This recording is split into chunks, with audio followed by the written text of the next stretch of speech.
সাফল্য এই জিনিসটা কিন্তু হুট করে পাওয়া কোনো ব্যাপার না। এটা কোনো দুর্ঘটনাও না, বরং এটা এমন একটা বাস্তবতা যেটা কনশাসলি তৈরি করতে হয়। চলুন আজ এই ব্যাপারটাই একটু ভেঙে দেখা যাক। তো প্রথম প্রশ্নটাই আসে, সাফল্য কি তাহলে ভাগ্য? মানে হুট করে কি জীবনে চলে আসে?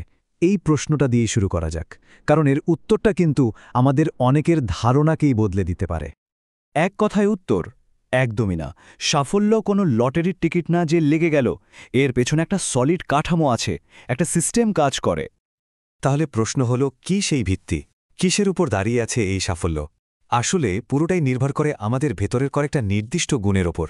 এগুলি হচ্ছে সাফল্যের আসল ফাউন্ডেশন।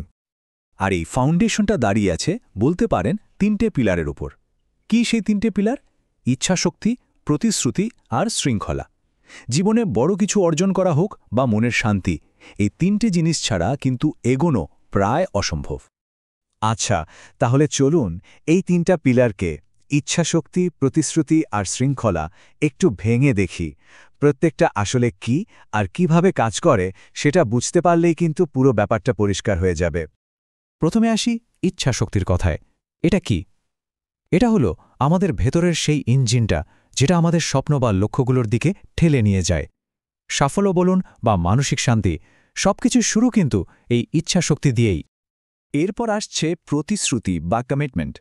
আচ্ছা ভাবুন তো, যখন সবকিছু কঠিন লাগে, যখন মনে হয় আর পারছি না, তখন কোন জিনিসটা আমাদের লক্ষ্যের সাথে আটকে রাখে? সেটাই হলো প্রতিশ্রুতি। এটা অনেকটা জাহাজের নোঙরের মতো, যতই ঝড় আসুক লক্ষ্য থেকে সরে যেতে দেয় না। আর সব শেষে শৃঙ্খলা বা ডিসিপ্লিন। আর এটাই হয়তো সবচেয়ে গুরুত্বপূর্ণ, কারণ জানেন তো, শৃঙ্খলা কিন্তু আজ ভালো লাগছে বা আজ মুড নেই এর ওপর নির্ভর করে না। আপনার মানসিক অবস্থা যেমনই থাকুক, ভালো বা খারাপ, শৃঙ্খলা আপনাকে দিয়ে ঠিক কাজটা করিয়েই ছাড়বে। আর এটাই একটা শক্তিশালী ভবিষ্যৎ তৈরি করে। তার মানে মূল ব্যাপারটা কি দাঁড়ালো? মুখের কথাকে কাজে পরিণত করার যে ক্ষমতা, সেটা কিন্তু আসে এই 3টা গুণ থেকেই: ইচ্ছাশক্তি, প্রতিশ্রুতি আর শৃঙ্খলা। এগুলো না থাকলে বড় বড় সব প্ল্যান শুধুই ফাঁকা বুলি হয়ে থেকে যায়। কিন্তু এই গুণগুলোর আসল পরীক্ষা কখন হয় বলুন তো? যখন সময়টা কঠিন হয়ে ওঠে। তো চলুন এবার দেখি যে খারাপ সময়, বাধার মুখে এই জিনিসগুলো কিভাবে আমাদের ইঞ্জিন হয়ে ওঠে। জীবনের সবারই এমন সময় আসে যখন মনে হয় চারপাশের সবকিছু যেন আপনার বিরুদ্ধে চলে গেছে। মনে হয় দেওয়ালে পিঠ ঠেকে গেছে আর এগোনোর কোনো রাস্তাই নেই। আর ঠিক এই পয়েন্টেই আমাদের মুড বা মানসিক অবস্থার সাথে শৃঙ্খলার তফাৎটা পরিষ্কার হয়ে যায়। দেখুন, মনের অবস্থা তো ক্ষণে ক্ষণে বদলায়, তাই না? আজ ভালো তো কাল খারাপ, এর ওপর ভরসা করা যায় না। কিন্তু শৃঙ্খলা, ওটা কিন্তু স্থির, ওটা কনস্ট্যান্ট। মুড যাই হোক না কেন, শৃঙ্খলা আপনাকে ভবিষ্যতের জন্য কাজ করতে একরকম বাধ্য করবে। আর ওই কঠিন সময়গুলোতেই ইচ্ছাশক্তি দেয়ালের মতো আগলে রাখে। আর প্রতিশ্রুতি, ওটা বারবার মনে করিয়ে দেয় আসল লক্ষ্যটা কী ছিল, মনে আছে তো? আর ঠিক সেদিকেই ফোকাসটাকে ফিরিয়ে আনে। আর এই কথাটা একবার দেখুন, কি দারুণভাবে পুরো ব্যাপারটাকে এক জায়গায় এনেছে। যদি কেউ একবার শৃঙ্খলাবদ্ধ হয়ে যেতে পারে আর তার সাথে থাকে সফল হওয়ার একটা তীব্র ইচ্ছাশক্তি, তাহলে সত্যি এই পৃথিবীতে এমন কোনো শক্তি নেই যা তাকে থামাতে পারবে। এটা একটা আনস্টপেবল কম্বিনেশন। বেশ, এতক্ষণ তো আমরা বুঝলাম যে এই গুণগুলো কেন জরুরি। কিন্তু এখন আসল প্রশ্ন হলো, কিভাবে এগুলো তৈরি করা যায়। চলুন এবার সেই প্রক্রিয়াটা দেখি, কিভাবে একটা লোহার মতো শক্ত চরিত্র গড়া সম্ভব। এখন এটা শুনে অনেকেরই মনে হতে পারে, কিন্তু আমার মধ্যে তো এতটা ডিসিপ্লিন নেই। আর বিশ্বাস করুন, এই চিন্তাটা আসাটা খুবই স্বাভাবিক। কারণটা খুব সহজ।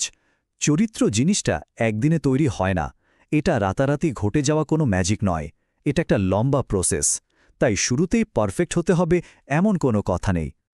আর প্রক্রিয়াটা কিন্তু আসলে খুবই সিম্পল। শুরু করতে হবে একদম ছোট ছোট লক্ষ্য দিয়ে, তারপর সেই ছোট্ট কাজটাই পুরো শৃঙ্খলার সাথে শেষ করতে হবে। আর এই কাজটা যখন দিনের পর দিন কনসিস্টেন্টলি করা হয়, তখন অজান্তেই সেই লোহার মতো শক্ত চরিত্রটা তৈরি হয়ে যায়। আর এটাই হলো নিজের বেস্ট ভার্সন বা সর্বোচ্চ সম্ভাবনায় পৌঁছানোর রাস্তা। প্রত্যেকটা ছোট কাজ, প্রত্যেকটা ছোট জয়, সব মিলিয়ে কিন্তু চূড়ান্ত সাফল্যের দিকে এগিয়ে যাওয়া। আচ্ছা, আমরা আলোচনার প্রায় শেষের দিকে চলে এসেছি, এবং এবার যে বিষয়টা নিয়ে কথা হবে সেটাই হয়তো সবথেকে জরুরি।